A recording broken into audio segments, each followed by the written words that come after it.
Hello viewers, welcome to Learn with Sabah YouTube channel. This is your class number 8. Class 8 में हम सीखने वाले हैं all about form element. Form element से पहले हमें static और dynamic वेबसाइट्स के बीच में फर्क पता होना चाहिए, क्योंकि form ही HTML का एक ऐसा एलिमेंट है जो एक वेबसाइट को डायनामिक वेबसाइट बनाता है। स्टैटिक वेबसाइट्स वो वेबसाइट्स होती हैं जिनका कंटेंट स्टैटिक यानी स्टेबल रहता है, जहां हर एक यूजर को सेम इंफॉर्मेशन ही शो होती है। स्टैटिक वेबसाइट्स HTML, CSS और जावास्क्रिप्ट में कोड की जाती है और इन वेबसाइट्स में इंफॉर्मेशन जब तक नहीं बदलती जब तक कोई वेब डेवलपर उसे मैनुअली नहीं बदलता। मींस हर एक छोटे से अपडेशन के लिए भी आपको एक कोडर की जरूरत होती है जो time to time manually updation करता रहे। जबकि अगर हम डायनामिक वेबसाइट्स की बात करें तो इसके लिए वेबसाइट को बार बार मैनुअली अपडेट करने की जरूरत नहीं है। ऑटोमेटिकली अपडेशंस होते रहते हैं as per users choice, their location और देयर इंटरेस्ट। फॉर एग्जाम्पल अब इंस्टा को ही ले लेते हैं। जिन पोस्ट को आप लाइक करते हैं, इंस्टा आपको उसी कैटेगरी की और पोस्ट ऑटोमेटिकली सजेस्ट करता रहता है। जैसे अगर मैंने कोई क्राफ्ट की वीडियो लाइक की है तो इंस्टा मुझे ऐसे ही कंटेंट सजेस्ट करेगा, या अगर मुझे कुकिंग में इंटरेस्ट है तो मुझे अपने इंस्टा अकाउंट में ज्यादातर कुकिंग के कंटेंट ही दिखेंगे। तो डायनामिक वेबसाइट्स ज्यादातर डेटाबेस ड्राइवन होती हैं। तो अगर हमें डायनामिक वेबसाइट्स बनाना सीखना है तो हमें नॉलेज होनी चाहिए डेटाबेस की, जैसे MySQL, और एक सर्वर साइड लैंग्वेज की जैसे PHP या ASP। डायनामिक वेबसाइट्स में फॉर्म एलिमेंट के जरिए हम डेटाबेस में डेटा सेव करते हैं। इसीलिए फॉर्म एलिमेंट को समझाने से पहले मैंने आपको स्टैटिक और डायनामिक वेबसाइट्स के बारे में बताया है। डेटाबेस और PHP को हम आने वाली आगे वीडियोस में भी सीखेंगे, जिससे हम फुल्ली डायनामिक वेबसाइट्स बनाना सीख सकें। तो चलिए फिर स्टार्ट करते हैं फॉर्म एलिमेंट से। फॉर्म के कुछ एलिमेंट्स आपके सामने लिस्टेड हैं, जैसे input, label, select, text area, button, field set, legend, data list, output, option और ऑप्शन ग्रुप। इन सभी फॉर्म एलिमेंट्स को हम वन बाय वन सीखेंगे, जिससे सारी इंफॉर्मेशन हम सेंड कर सकेंगे सर्वर को प्रोसेसिंग के लिए। तो स्टार्ट करते हैं हम इनपुट और लेबल टैग्स के साथ में।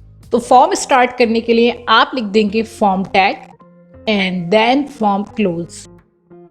यहाँ बीच में आपको सारे फॉर्म एलिमेंट्स लिखने होते हैं, जो एलिमेंट्स आपको एक फॉर्म में ऐड करने। जैसे आपने कभी ऑनलाइन अगर फॉर्म भरा हो तो आपने उसमें देखा होगा, उसमें कुछ टेक्स्ट बॉक्सेस होते हैं, कुछ हमारे पास में लिस्ट होती है ड्रॉप डाउन, जैसे आपको कंट्री सेलेक्ट करनी है या सिटी, या कुछ रेडियो बटन्स, या हमारे पास में कुछ चेक बॉक्सेस होते हैं। तो ये सारे फॉर्म्स जो वेबसाइट्स पे आप ऑनलाइन इंफॉर्मेशन फीड करते हैं, ये सारे कुछ फॉर्म एलिमेंट से ही बने हुए होते हैं। तो क्योंकि आज हम लेबल और इनपुट टैग के बारे में सीखेंगे तो स्टार्ट करते हैं लेबल से। लेबल के नाम से ही पता चल रहा है, यानी इसके आगे जो हम एलिमेंट लेने वाले हैं ये सिर्फ उसका एक लेबल है। तो मैंने यहाँ पर लिखा लेबल। लेबल का आप नाम डाल सकते हैं, लाइक मैंने यहाँ डाल दिया फर्स्ट नेम। लेबल क्योंकि हमारा एक कंटेनर है तो इसलिए हम यहाँ पर इसे क्लोज भी करेंगे।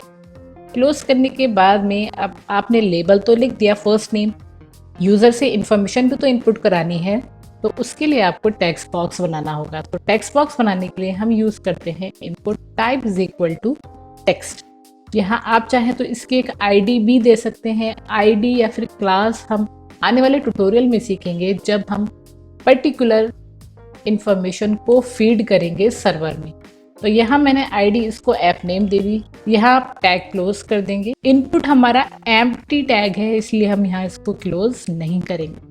तो देखते हैं इसका आउटपुट। तो देखिए यहाँ पे एक लेबल आ गया है फर्स्ट नेम, और यहाँ पे हमारा इनपुट मांग रहा है। कर्सर ब्लिंक होने लगा कि आप यहाँ पे कोई भी इंफॉर्मेशन टाइप कर सकते हैं। तो क्योंकि लेबल फर्स्ट नेम का है तो आप इसमें यहाँ पे अपना नेम फीड कर सकते हो। कुछ ऐसे ही फील्ड्स को बढ़ाकर हम अपने फॉर्म को थोड़ा बड़ा करते हैं। फर्स्ट नेम की जगह मैंने यहाँ लिख दिया middle name. Type is equal to हमें यहाँ पे टेक्स्ट ही रहना है। एफ नेम की जगह मैं एम नेम कर देती हूँ और सेव करके देखती हूँ चेंजेस। तो first name and middle name, लेकिन मिडिल नेम इसी के सामने आ गया है, मुझे चाहिए ये न्यू लाइन से। तो ध्यान रखें HTML में आपका एंटर काम नहीं करता अगर आपने कीबोर्ड से एंटर किया हुआ है। अगर जहाँ आपको एंटर करना है वहाँ आपको लिखना होगा BR। BR मीन्स ब्रेक रो। यानी उस रो को ये वहीं से ब्रेक कर देगा जहां आप एंटर करना चाहते हैं।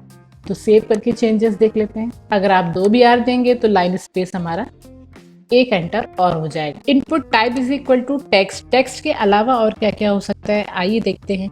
तो यहाँ मैंने एक पी टैग यूज कर लिया है पैराग्राफ, क्योंकि मुझे यहाँ बनाना है।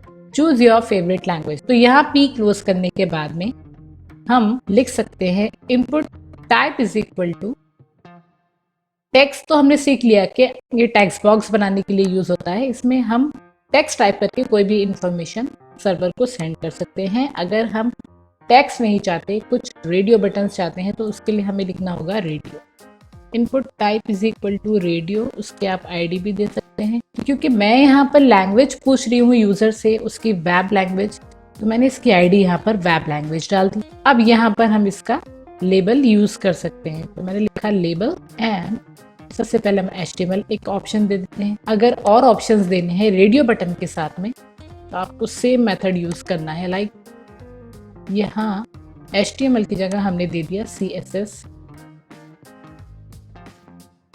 And JavaScript. तो रेडियो बटन मैंने 3 बार यहाँ पे यूज किया है और 3 ऑप्शंस दिए हैं। सेव करने के बाद में इसका आउटपुट देख लेते हैं। तो ये है इसका आउटपुट। तो रेडियो बटन में आपको ये भी ध्यान रखना है कि हर एक एलिमेंट की वैल्यू भी आपको यहाँ पर देनी है। जैसे HTML की वैल्यू मैंने यहाँ पे लिख दी HTML। इसी टाइप से वैल्यू एट्रीब्यूट हम CSS में भी लगाएंगे। Value is equal to CSS and value is equal to JavaScript.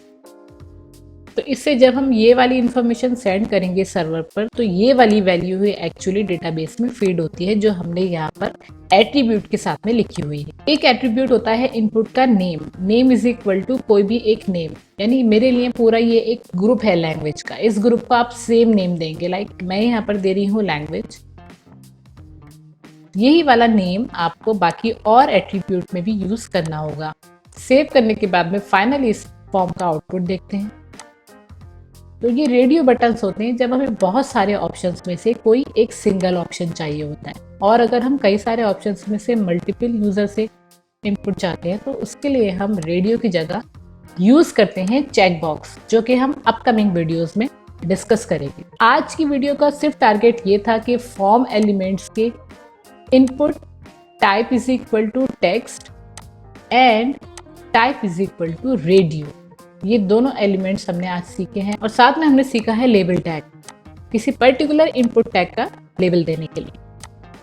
तो स्टार्ट करिए अपने इस छोटे से फॉर्म के साथ में, फॉर्म एलिमेंट, और बने रहें इस ट्यूटोरियल के साथ में। If you really want to learn a complete web designing with all the modern features and techniques, and please do not forget to like, share and subscribe.